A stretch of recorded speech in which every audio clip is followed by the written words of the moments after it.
Hi everyone, welcome back to my channel. In this video, I'm going to be reading Ecclesiastes chapter 3. A time for everything. For everything there is a season, a time for every activity under heaven. A time to be born and a time to die, a time to plant and a time to harvest. A time to kill and a time to heal, a time to tear down and a time to build up. A time to cry and a time to laugh, a time to grieve and a time to dance. A time to scatter stones and a time to gather stones, a time to embrace and a time to turn away, a time to thirst and a time to quit thirsting, a time to keep and a time to throw away, a time to tear and a time to mend, a time to be quiet and a time to speak, a time to love and a time to hate, a time for war and a time for peace. What do people really get for all their hard work? I have seen the burden God had placed on us all. Yet God has made everything beautiful for His own time. He had planted eternity in the human heart, but even so people cannot see the whole scope of God's work from beginning to end.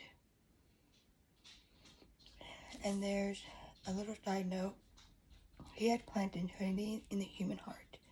No one can fathom what God has done from beginning to end. Verse 12. So I concluded that there is nothing better than to be happy and enjoy ourselves as long as we can. And people should eat and drink and enjoy the fruits of the labor, for these are gifts from God. And I know that whatever God does is final.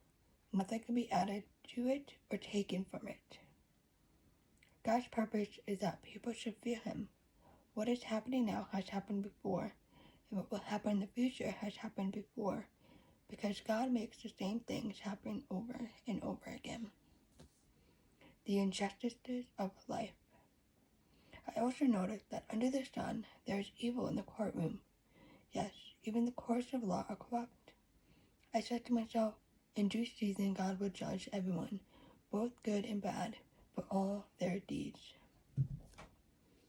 I also thought about the human condition, how God proves to people that they're like animals. For people and animals share the same fate. Both breathe, both breath, and both must die. So people have no real advantage over the animals. How meaningless. Both go to the same place.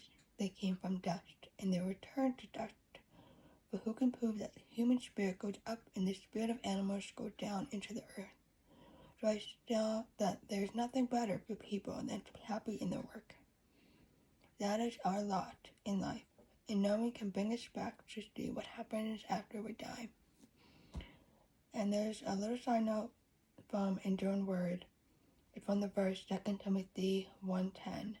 Jesus brought life and mortality to light through the gospel. The understanding of the afterlife is cloudy and uncertain in the Old Testament, but clearer in the New Testament.